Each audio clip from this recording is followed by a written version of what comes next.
bedrock of all science is data.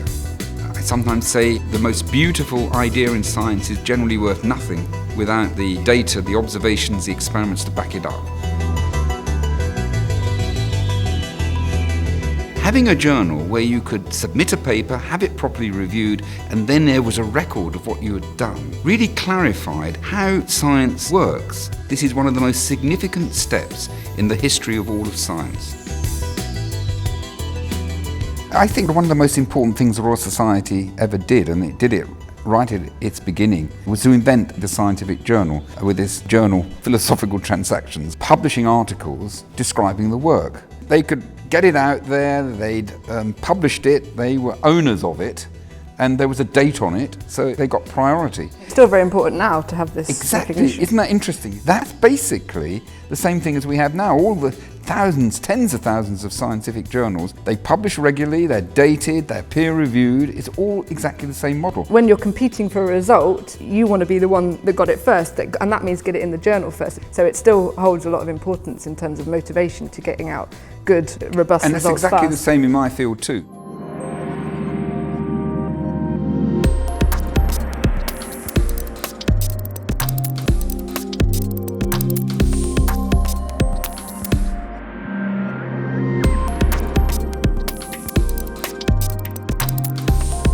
Could we do this with WW, with looking at the jets? WW, you would have, say, the same diagram as the first. If we're looking for this WW process, then we get a massive background from these Particle physics in particular, we're very, very stringent when we analyse our data about whether we say we've discovered something. And it means that we really want to be totally sure that what we're saying is reliable. I work on the ATLAS experiment, which already has more than 3,000 people. And then there's another experiment called the CMS experiment on the LHC Collider, also with many thousands of people. And we are essentially doing the same physics program, and that is done on purpose. It's because if one of us is to make a claim of something really extraordinary, it needs to be confirmed by the other experiment. And also it helps a little bit with friendly competition. You sort of don't drag your feet so much when you know that there's somebody across the ring who's also doing things as quickly as you are.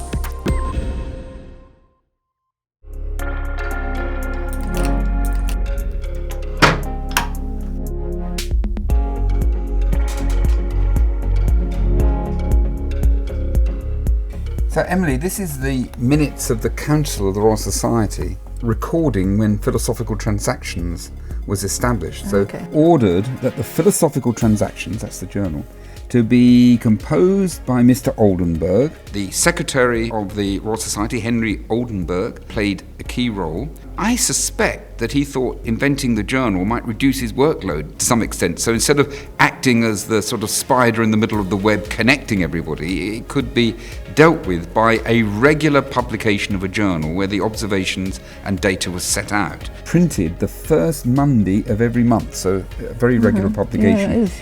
If there's sufficient matter for it. So if he didn't have it, then he wouldn't publish it. And that the tract be licensed by the Council of the Society. In other words, it's acceptable for publication. What's in there would be peer reviewed. That was the origin, really, of peer review. What peer review can do is just eliminate the rubbish. But if you're going for a high-profile journal, then a peer reviewer will be making judgments as to how interesting it is, and sometimes they don't see that it's interesting, even if the science is quite good. So the fact we've got a range of journals does mean that research does get out there eventually, as long as it's sound.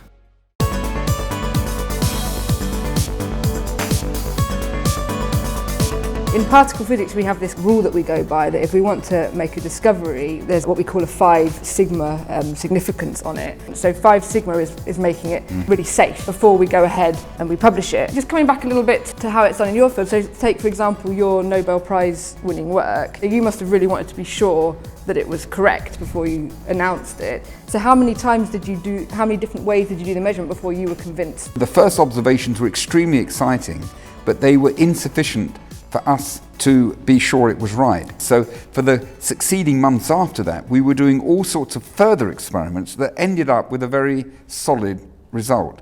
So when we published it, we were pretty certain that we were right. So that's your 5 sigma, in your personal 5? It's my personal 5 sigma.